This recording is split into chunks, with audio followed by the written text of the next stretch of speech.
মাহফিল থেকে ফেরার পথে ঢাকা ময়মনসিংহ রোডের ভবানীপুর থেকে গাড়িসহ গুম করা হয়েছিল। আমাকে 9 দিন গুম রাখার পরে 4 মাসের অধিক ফাঁসির কন্ডেম সেলে আবদ্ধ করে রাখা হয়েছিল, যেখানে পুরনো একটি হেফাজতের মিথ্যা মামলায় আমাকে অজ্ঞাতনামায় দেখিয়ে কেরানীগঞ্জের কন্ডেম সেলে আমাদেরকে বন্দি রেখেছিল। বন্দিত্বের যে অধিকার, সেই অধিকারগুলি আমাদেরকে প্রদান করা হয়নি। এমন হয়েছিল শরীরের লজ্জাস্থান ব্যতীত সকল জায়গায় মশার কামড়। আগামী নির্বাচনে আমার নির্বাচনী এলাকার পরিকল্পনার আগে আমি আমার কিছুটা রাজনৈতিক অতীত বলতে চাই। আমার গ্রামের বাড়ি বা আমার জন্মস্থান, আমার পৈতৃক বাড়ি এবং পূর্বপুরুষদের বাড়ি আমার গাজীপুরে। গাজীপুর সদর উপজেলার কালনী গ্রাম, এবং আমার পড়ালেখা জামিয়া হুসাইনিয়া ইসলামী আরজাবাদ মাদ্রাসা থেকে দাওরা ইফতা, এবং বাগনাহাটি রহমানিয়া কামিল মাদ্রাসা থেকে কামিল, এবং ইসলামিক ইউনিভার্সিটি কুষ্টিয়া থেকে মাস্টার সম্পূর্ণ করেছি। আমরা লেখাপড়া শেষ করবার পরে 2007 সালের 22 জানুয়ারি বাতিল হওয়া নির্বাচনে দলের সিদ্ধান্তে আমরা প্রার্থী হয়েছিলাম, এবং গাজীপুর 2, টঙ্গী এবং গাজীপুর সদর নিয়ে যে আসনটি, এই আসনে আমরা প্রতিদ্বন্দ্বিতা করি। পরবর্তীতে ফখরুদ্দিন এবং মঈনুদ্দিনের 2 বছরের অবৈধ শাসন এবং ওই নির্বাচন বাতিল হয়ে যায়।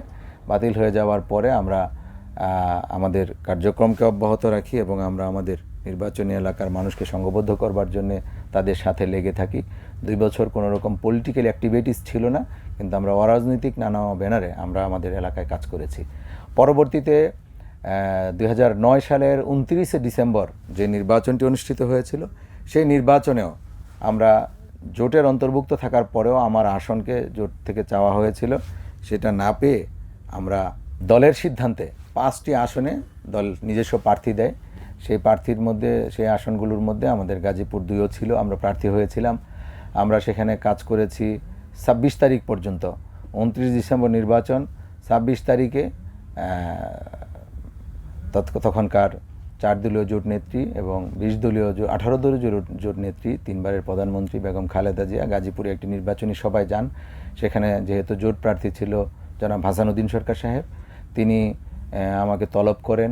ওনার সাথে বৈঠক করবার পরে আমাদের দলীয় সিদ্ধান্তে আমরা আমাদের প্রার্থীতাকে প্রত্যাহার করে, ওই সময় কার্যত অফিসিয়ালি প্রত্যাহারের সুযোগ ছিল না, আমরা মৌখিকভাবে প্রত্যাহার করে হাসান সরকার সাহেবকেই সমর্থন দিয়েছিলাম জোট রক্ষার স্বার্থে এবং জোটের প্রার্থীর ভোট বৃদ্ধির স্বার্থে।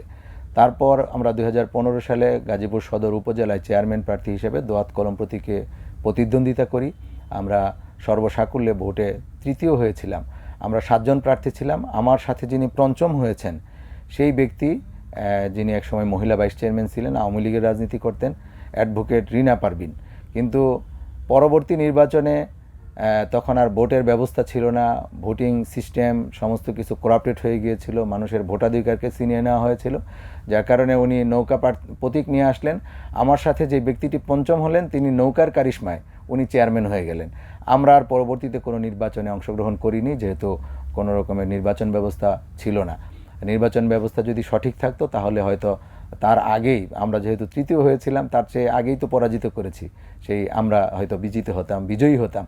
তো সেক্ষেত্রে আমরা নির্বাচনের মাঠে মানুষের সাথে, জনগণের সাথে ছিলাম, এবং এলাকার বিভিন্ন কাজে আমরা অংশগ্রহণ করেছি, মানুষের উপকারে তাদের পাশে দাঁড়িয়েছি।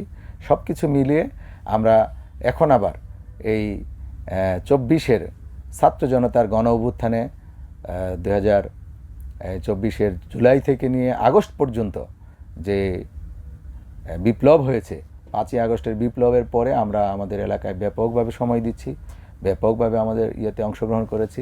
আমরা আমাদের রাজনৈতিক জীবনে আমাদের আদর্শকে জলাঞ্জলি দেইনি বিদায় আমরা 2021 এবং 22 সালে এই বিগত ফ্যাসিস্ট সরকারের প্রচণ্ড রকমের জুলুমের শিকার হয়েছি। আমাকে একটি ধর্মীয় প্রোগ্রাম থেকে ফেরার পথে, মাহফিল থেকে ফেরার পথে ঢাকা ময়মনসিংহ রোডের ভবানীপুর থেকে গাড়িসহ গুম করা হয়েছিল।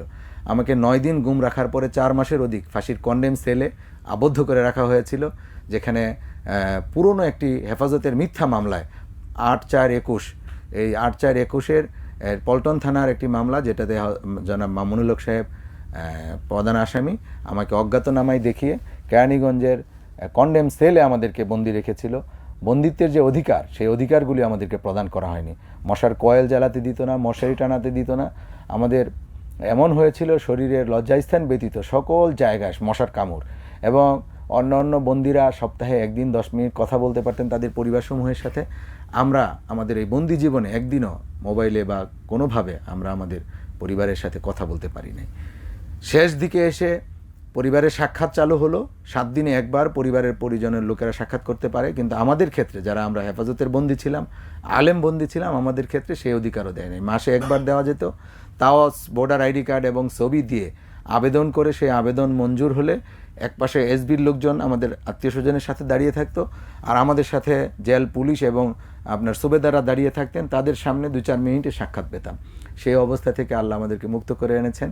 আমরা সরকারি পয়সায় হজে যাইনি, আমরা আমাদের আদর্শকে জলাঞ্জলি দেইনি, আমরা আমাদের জায়গা থেকে সরে আসিনি বিধায় আমাদের উপরে জুলুম এসেছিল। তো আমাদের এই 2রা ফেব্রুয়ারি 2025-এর আমার দেশ পত্রিকার আধা পৃষ্ঠা নিয়ে আমার এই বন্দি জীবন নিয়ে লিখেছেন মাহমুদুর রহমান সাহেব। সব মিলিয়ে এখন আমরা এই বিপ্লব পরবর্তী আমাদের স্থানীয় লোকাল প্রশাসনে সার্বিক সহায়তা করছি দেশকে আবার স্বাভাবিক জায়গায় ফিরে আনবার জন্যে, বৈষম্যমুক্ত রাষ্ট্র প্রতিষ্ঠার যে দাবি, এই দাবিকে বাস্তবায়নের জন্য আমরা ডিসি সাহেবকে সহযোগিতা করছি। আইন শৃঙ্খলার মিটিংয়ে আমরা অংশগ্রহণ করি। আমরা আমাদের মেট্রোপলিটন পুলিশ কমিশনার ওনার সাথে সার্বক্ষণিক আমাদের যোগাযোগ আছে, এবং যে কোনো অভিযানে এবং অভিযান পরবর্তী আবার পরিস্থিতি স্বাভাবিক করতে আমরা ওনাদের পাশে দাঁড়াই, ওনারা আমাদের সহযোগিতা নেন। এবং আমরা লোকাল প্রশাসনের বিভিন্ন জায়গায় বিভিন্ন রকমের সহযোগিতা হাত নিয়ে আমরা মানুষের কাছে আসি। আমরা বিভিন্ন সময়ে সময়ে সেখানে সুবিধাবঞ্চিত এবং হতদরিদ্র মানুষের পাশেও দাঁড়াই। আমরা আমাদের সাধ্য অনুযায়ী সাংগঠনিক শক্তি নিয়ে, জমিয়ত উলামা ইসলামের অন্যান্য কর্মী ভাইদেরকে নিয়ে আমরা আমাদের সাংগঠনিক শক্তি নিয়ে দেশ গঠনে সহযোগিতা করছি। আগামী নির্বাচন যখনই হোক, যেভাবে হোক, আমরা চাই প্রয়োজনীয় সংস্কার, এটাও প্রয়োজন, আবার একটি নির্বাচিত সরকার, এটারও দরকার। নতুবা এই দেশের সকল অনুষঙ্গকে ধরে রাখা, বিশ্বের সাথে আমাদের সম্পর্ককে ধরে রাখা, এটা ডিফিকাল্ট হয়ে যাবে। এই জন্য দ্রুততম সময়ের মধ্যে প্রয়োজনীয় সংস্কার সেরে একটা যৌক্তিক সময়ে একটা অবাধ, সুষ্ঠু এবং নিরপেক্ষ নির্বাচন চাই, যেই নির্বাচনে মানুষ মানুষের ভোটাধিকার প্রয়োগ করবে, প্রকৃত অর্থেই জনপ্রতিনিধিরা জনগণের দ্বারা নির্বাচিত হবে। কোনো রকমের কিং পার্টি অথবা কোনো রকমের কিং মেকার পার্টি আপনারই হবে না, আবির্ভূত হবে না। সেই জন্যে আমরা আমাদের প্রস্তুতি রেখেছি। আমরা গত শীতেও শীতবস্ত্র বিতরণ করেছি, রমজান শরীফ এসেছে, আমরা বিভিন্ন ইউনিট ইফতার মাহফিল করছি। ঈদের আগে আবার ঈদ সামগ্রী বিতরণ কর্মসূচি থাকবে, এবং এর বাইরেও আমরা সিনের বাইরে, প্রকাশের বাইরেও গোপনে বিভিন্ন কন্যাদায়গ্রস্ত পিতা তার কন্যা সম্পাদনের জন্য সহযোগিতা করি। আমরা দৃষ্টিশক্তিহীন মানুষকে দৃষ্টি ফিরিয়ে দেওয়ার জন্যে ফ্রি চক্ষু অপারেশন বা চক্ষু স্থানীয় অপারেশন ক্যাম্প, এগুলিকে আমরা পরিচালনা করি, এবং অত্যন্ত সংগোপনে অনেককে কোনো রকমের সাক্ষী আলামত ছাড়াও আমরা মানুষের কাছে দাঁড়াচ্ছি। আপনারা দেশবাসী এবং প্রবাসে যারা আছেন, আমরা আপনাদের কাছে দোয়া চাই গাজীপুর 2 আসনকে আমরা যেন সাজাতে পারি। আর একটু বলে রাখি, গাজীপুর হলো অর্থনীতির জন্যে অক্সিজেন হাউস। আমাদের গাজীপুরটি একটি শিল্পাঞ্চল, এখানে স্থায়ী মানুষের চেয়ে অস্থায়ী ভাসমান মানুষ বেশি। বাংলাদেশের 64টি জেলার মানুষ এখানে কাজ করেন, কেউ কর্মকর্তা, কেউ কর্মচারী, কেউ লেবার, কেউ আপনার গার্মেন্টসের শ্রমিক, সব মিলিয়ে একটা জনবহুল এলাকা। সকলকে আইডেন্টিফাই করাও মুশকিল, সেই কারণে এখানে আবার একটা ক্রাইম জোনও বটে।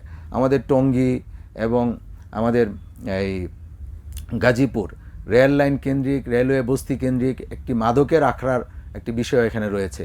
আবার কখনো কখনো দেখা যায় যৌক্তিক এবং অযৌক্তিক দাবিতে শ্রমিকদেরকে পেছন থেকে কেউ লেলিয়ে দিয়ে রাস্তায় নামিয়ে দেয়, রাস্তা অচল করে বসে থাকেন। যেহেতু গাজীপুর চৌরাস্তা এটা একটা ডিস্ট্রিক্ট ওয়াইজ যোগাযোগের একটি বড় জায়গা, সেখানে যদি কোনো মানুষ রাস্তা প্রতিবন্ধকতা তৈরি করে, তাহলে বহু জেলার মানুষ তাদের চলাচলে প্রতিবন্ধকতা তৈরি হয় এবং কষ্ট পায়। সেই কারণে গোয়েন্দাদেরকে তীক্ষ্ণ নজর রাখতে বলবো, এই সামনে ঈদকে সামনে রেখে অথবা যে কোনো সময় যেন যে কেউ যে কোনো দাবিতে রাস্তায় নামিয়ে আসতে পারে। আমাদের শ্রমিকরা ভালো থাকুক, শিল্প প্রতিষ্ঠান ভালো থাকুক, অর্থনীতির চাকা সচল থাকুক, এবং মানুষের হাতে হাতে কাজ চলে যাক, মানুষের পকেটে পয়সা আসুক, মানুষের জীবন স্বাভাবিক হোক, এবং মানুষকে আবদ্ধ করে নয়, মুক্ত করে দিয়ে মানুষের অধিকারকে নিশ্চিত করে একটি সুন্দর গাজীপুর 2 গঠন করতে চাই, এবং মাদক এবং চাঁদাবাজ মুক্ত একটি গাজীপুর বানাতে চাই। আর শেষ কথা যেটা বলি, যেহেতু ফ্যাক্টরি এবং শিল্পাঞ্চল, সেক্ষেত্রে এখানে নানা রকমের সমস্যাও রয়েছে। গত 16টি বছর এই শিল্পকেন্দ্রিক যে সকল অনাচার হয়েছে, শিল্প প্রতিষ্ঠানের মালিক, শ্রমিক এবং এখানকার উৎপাদিত পণ্য বাজারজাতকরণের ক্ষেত্রে যে সকল সিন্ডিকেট ছিল, চাঁদাবাজি ছিল, এখন সেই সব কিছু বিদ্যমান রয়েছে, কোথাও কোথাও বরং আরও বৃদ্ধি পেয়েছে। শুধু মানুষগুলি ফেজে চেঞ্জ হয়েছেন। আজকে আমাদের জুট কেন্দ্রিক একটা বেহাল অবস্থা। একই ফ্যাক্টরিতে 2-3 গ্রুপ যে সেখানে জুটের জন্যে, কেউ প্লাস্টিকের জন্যে, কেউ পলিথিনের জন্যে, কেউ ময়লার জন্যে এই চাঁদাবাজি বা ব্যবসার নামে চাঁদাবাজি, একটা নীরব চাঁদাবাজিতে মানুষ নাকাল হয়ে আছে।